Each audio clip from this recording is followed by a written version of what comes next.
22 అంటే మాకు ఇది ఒక సంక్రాంతి, ఒక దీపావళి, ఒక వినాయక చవితి, అన్ని తెలుగు హిందూ పండుగలను కలిసి వచ్చినట్టు. I'm very very happy on this day. అన్నయ్య నిండు నూరేళ్లు చల్లగా సుఖంగా సంతోషంగా ఉండాలని మనస్ఫూర్తి కోరుకుంటున్నా. ఆయన నాకు ఈ సినిమా జీవితాన్ని ప్రసాదించిన దేవుడు. ఆయన ఎల్లకాలం సంతోషంగా సుఖంగా ఉండాలని ఆరోగ్యంగా ఉండాలని మనస్ఫూర్తి కోరుకున్నానండి. ఎస్ మహేష్ గారు, మీరు ఒక సీనియర్ యాక్టర్, కానీ చిరంజీవి గారి సినిమాల్లో ఎన్నో రోల్స్ చేశారు, మెగా ఫ్యామిలీ సినిమాలు చేశారు, మిగతా స్టార్స్తో కూడా చేశారు. కానీ బాస్ బౌన్స్ బ్యాక్ అయిన ఖైదీ నెంబర్ 150లో మిమ్మల్ని తిట్టుకున్న వాళ్ళు ఎక్కువ మంది ఉన్నారండి. చిరంజీవి గారిని మీరు తిట్టేసీను కొట్టేసీను ఒక పోలీస్గా మీరు చాలా క్రూరత్వాన్ని దానిలో ప్రదర్శించారు. ఎలా అనిపించింది ఆ షూటింగ్ సమయంలో మీకు? అది అన్నయ్య గారు ఎంతో ప్రేమతో ఇచ్చిన అవకాశం. అది ఒక చిన్న అవకాశం ఉన్న అన్నయ్య అంటే ఆయన ఒక జీవితాన్ని ప్రసాదించారు. అది ఏది కోరి అది మహేష్ చేస్తాడని చెప్పి వినాయక్ గారు కూడా చెప్పి ఆయన ఆ వేషం ఇప్పించారండి. ఆయన నాటి నిమిత్తం ఇవాళ మీ అందరికీ నాగమహేష్ గా ఇది ఉంది.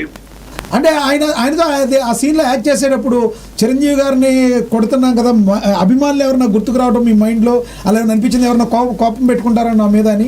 ఎందుకంటే అది లేదు, నేను కూడా ఆయనకి వేరే అభిమాని కాబట్టి ఆయన అడిగి అన్నయ్య కొంచెం భయం వేస్తుంది మీతో యాక్షన్ చేయటాకంటే ఆయన నెత్తి మీద గట్టిగా చేపెట్టి నా నెత్తి మీద మహేష్ చాలా మంచి తిను బాగా చెయ్యి అని ప్రోత్సహించి ధైర్యం ఇచ్చారు. అట్లాగే షార్ట్ లో కూడా ఆయన ఎంతో ప్రోత్సాహంగా అలా చేయి చెప్పి నాకు సజెస్ట్ చేశారు. కాబట్టి నేను కూడా ఆయన వీరాభిమాని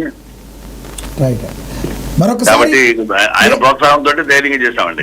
ఏఎన్ఎన్ ప్రేక్షకులకి అదేవిధంగా మెగాస్టార్ అభిమానులందరికీ మీరు మరొకసారి తెలియజేయండి అయితే ఒకసారి విశేష్. మన ఛానల్ పేరు అన్నారు ఏఎన్ఎన్ తెలుగు. తెలుగా ఏఎన్ఎన్ అమ్మా న్యూస్ నెట్వర్క్. అచ్చా ఏఎన్ఎన్ వీక్షకులకి ప్రేక్షకులకి అలాగే మెగాస్టార్ అభిమానులందరికీ నా హృదయపూర్వక శుభాకాంక్షలు తెలియజేస్తున్నా. ఒక పండుగ రోజు మా అందరం కలవడం జరిగింది, మీతో మాట్లాడడం జరిగింది. ఆగస్టు 22 అంటే one of the best and big festival in Telugu industry. అన్నయ్య జన్మదినోత్సవం రోజున మీతో మాట్లాడుతాం, చాలా సంతోషంగా ఉంది. I'm very very very happy అండి. ధన్యవాదాలండి మీ యొక్క అభిప్రాయాన్ని తెలియజేసినందుకు నాగమహేష్ గారు. Thank you very much sir. Right, actor senior actor Nagamahesh గారు మాట్లాడారు. ఆయన యొక్క ఆనందాన్ని, అదేవిధంగా చిరంజీవి గారి మీద ఆయనకున్న అభిమానాన్ని మక్కువని మన ఛానల్ ద్వారా ఆయన తెలియజేసినందుకు ఆయన కూడా చాలా హ్యాపీ ఫీల్ అవుతున్నారని తెలియచేయడం జరిగింది. మరి కాళీచరణ్ గారితో మరి మాట్లాడదాం. చరణ్ గారు చెప్పండి, ఏమంటారు? ఇంకా అయితే చిరంజీవి గారి ప్రస్థానం గురించి చెప్పమంటే ఏం చెప్తారు మీరు? ఆయన చెప్పాను కదండి, ఒక అద్భుతం. చిరంజీవి గారు అనే వ్యక్తి ఒక అద్భుతం. ఎవరు ఏమనుకున్నా, అవుననుకున్నా, కాదనుకున్నా అదొక అద్భుతం అండి. ఆయన్ని చెప్తున్నాను కదండి, మానవ రూపంలో ఉన్న ఒక అద్భుతమైన వ్యక్తి అండి.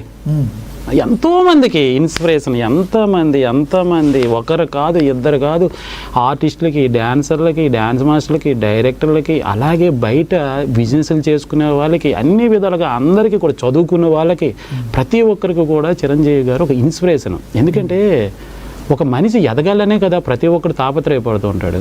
అలాంటి ఎదగాలంటే ఎవరినో ఒకరిని మనం ఇన్స్పిరేషన్ తీసుకోవాల్సిందే. అలాంటి వాళ్ళలో ముందుండే వ్యక్తి చిరంజీవి గారే ఉంటారు. ఆయన్నే ఇన్స్పిరేషన్గా తీసుకుంటారు. నెంబర్ ఆఫ్ పీపుల్స్ ఆయన ఫాలో అవుతారు.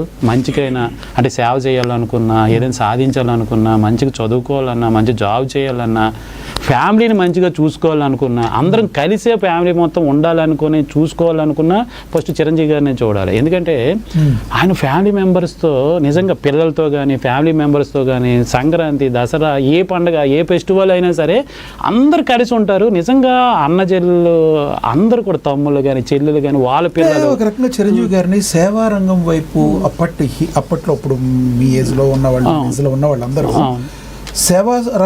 సేవ వైపు ప్రజలకు సేవ చేయాలనే తత్వాన్ని అలవాటు చేయడంలో చిరంజీవి గారు మొట్టమొదటి హీరో అని మనం అనుకోవచ్చా? ఎందుకంటే ఆ రోజుల్లో ఆడియో క్యాసెట్లో కూడా నేత్రదానం కోసం ఉండేది. బ్లడ్ రక్తదానం గురించి కానీ ఒక మోటివేట్ చేసి ఆ 80s 90sలో వాళ్ళందరినీ కూడా సన్మార్గం వైపు నడపటానికి ఎంతో మందికి ఈ ఉపయోగపడటానికి ఈయన ఒక దారంలాగా ఉన్నారు మెగాస్టార్ చిరంజీవి గారు అనుకోవచ్చు. ఈ రోజున ఎంతోమంది సేవ చేస్తున్నారు. ఆ రోజు నుంచే ఇలా చేయాలి, రక్తదానం నేత్రదానం చేయాలని విపరీతమైన పబ్లిసిటీ చేసిందో. సో ఆయన గురించి అనుకోవచ్చా? మీరు మాట్లాడే ముందు మళ్ళీ మాట్లాడదాం, దాని గురించి అడుగుతాను మిమ్మల్ని. మీరు మనతోటి నటికుమార్ గారు ఉన్నారు, సినీ ప్రొడ్యూసర్, ఆయనతో మాట్లాడదాం. నటికుమార్ గారు నమస్తే సార్. నమస్తే అండి. నటికుమార్ గారు చిరంజీవి గారి బర్త్డే సందర్భంగా తెలుగు రాష్ట్రాల్లోనే కాకుండా ప్రపంచవ్యాప్తంగా కూడా విపరీతంగా అభిమానులు తమ యొక్క ఆనందాన్ని వ్యక్తం చేస్తున్నారు. ఏం చెప్తారు మెగాస్టార్ గురించి మీరు సార్? మెగాస్టార్ కోసం ఏం చెప్తామండి, అన్ని ఇప్పుడు ఆయనకి చెప్పడానికి ఏముంటుంది, ప్రపంచంలోనే ఆయన మెగాస్టారు. రెండోది ఆయన ఇవాళ పండగ దినం, అంటే ఆయన బర్త్డే అంటే అందరికీ పండగ. ఆ పండగ వాతావరణం ఉంటుంది. పండగ వాతావరణం రాత్రి 12 గంటల నుంచి స్టార్ట్ అయింది పండగ వాతావరణం. రెండోది 10 మందికి మంచి చేసే వ్యక్తి, 10 మందికి మంచి జరగాలని కోరుకునే వ్యక్తి, ఇంకొకరికి హానికరం చేసే వ్యక్తి కాదు. మరి అది అంటే ఇంకా అలాంటి వ్యక్తి కోసం మనం బాగుండాలని, కుటుంబం బాగుండాలని కోరుకుంటాం. ఆ కుటుంబం బాగుండి ఇంకా నేను ఇలాంటి పుట్టినరోజు ఎన్నో చేసుకోవాలని, 10 మందికి హెల్ప్ చేయాలని అని కోరుకుంటాం మనం ఎప్పుడు. అంటే నటికుమార్ గారు మెగాస్టార్ చిరంజీవి అంటే ఎంతో మందికి ఆయన కష్టపడి వచ్చారని, మీ ఇండస్ట్రీలో కూడా ఆయనకి వ్యతిరేకంగా ఉండేవాళ్ళు మ్యాక్సిమం ఉండరు. కానీ ఈ మధ్య కాలంలో కొంతమంది ఏదైనా కొంత నెగిటివ్ చేసిన ఫస్ట్ రియాక్ట్ అయ్యే వ్యక్తి ఎవరైనా ఉన్నారంటే అది కేవలం నటికుమార్ గారు. ఆయన సినిమాలు వచ్చినప్పుడు కూడా ఎవరైనా అడ్డుకునే ప్రయత్నం చేసినా ఖండించి దాన్ని కరెక్ట్గా వెళ్ళాలని మీరు దిశానిర్దేశం చేస్తూ ఉంటారు. ఎలా అనిపిస్తుంది మీకు రానున్న రోజు